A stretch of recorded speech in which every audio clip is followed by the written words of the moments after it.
My husband brought his parents over unannounced, so I took the turkey to my sisters and left them with frozen pizza instead. I have been married to Matt for 3 years. We usually get along well, but there is one major issue in our side: his parents. His mother, Sherry, treats me like an intruder. Every time she visits, she critiques my house, my career, and most annoying of all, my cooking. Last year, I spent 2 days preparing a massive Thanksgiving feast. Sherry spent the entire dinner talking about how the turkey was a bit dry and how her secret stuffing recipe was much better. She even brought her own Tupperware to take home the leftovers she had just insulted. This year, I told Matt very clearly, I am not hosting your parents for Thanksgiving. I am exhausted from work, and I don't want to spend my holiday being insulted in my own home. Matt nodded and said he understood. We agreed we would have a quiet, romantic dinner for just the two of us. Because it was just the two of us, I went all out on a smaller scale. I bought a high-quality organic turkey, made homemade cranberry sauce, baked a pumpkin pie from scratch,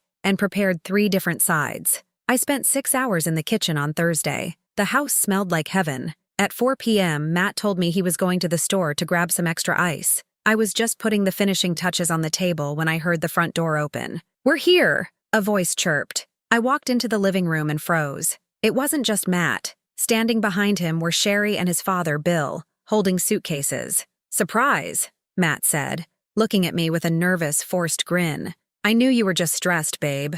I knew you didn't really want them to be alone on the holiday. It wouldn't be Thanksgiving without family, right?" Sherry didn't even say hello to me. She walked straight to the dining table, peered at the turkey, and sighed. "Oh, you used a store-bought rub? I can tell by the color. It's a bit dark, isn't it? Well, I suppose we'll have to make do." I looked at Matt. I was vibrating with rage. "Matt, can I speak to you in the kitchen?" Once we were alone, he started whispering frantically. "Please don't make a scene. They're already here. It's just one day." I couldn't tell them no, it would have broken Sherry's heart. "I told you weeks ago I wasn't doing this," I said, my voice shaking. "You lied to me. You let me cook all day for people I specifically uninvited. Just serve the food. Don't be a Grinch," he said, turning to walk back out. That was it. Something in me snapped. I didn't scream. I didn't cry. I went into mission mode. I grabbed the roasting pan with the turkey. I grabbed the bowl of stuffing and the mashed potatoes. I started shoving them into the large cardboard boxes I keep for recycling. Within 3 minutes, I had the entire Thanksgiving dinner packed into my car. I walked back into the living room where Matt and his parents were sitting on the couch. "Where are you going with the food?" Matt asked, his eyes wide. "I'm going to my sister's house,"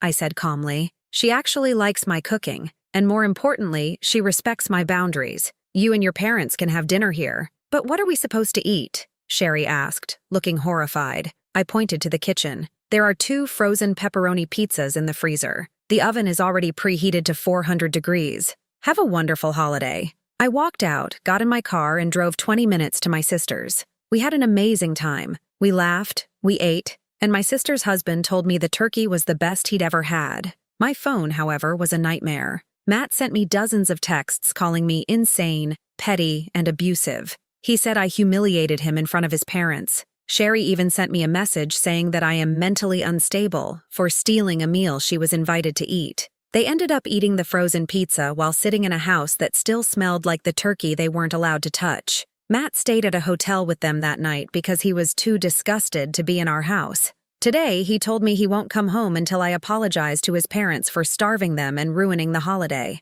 Am I at fault here for what I did?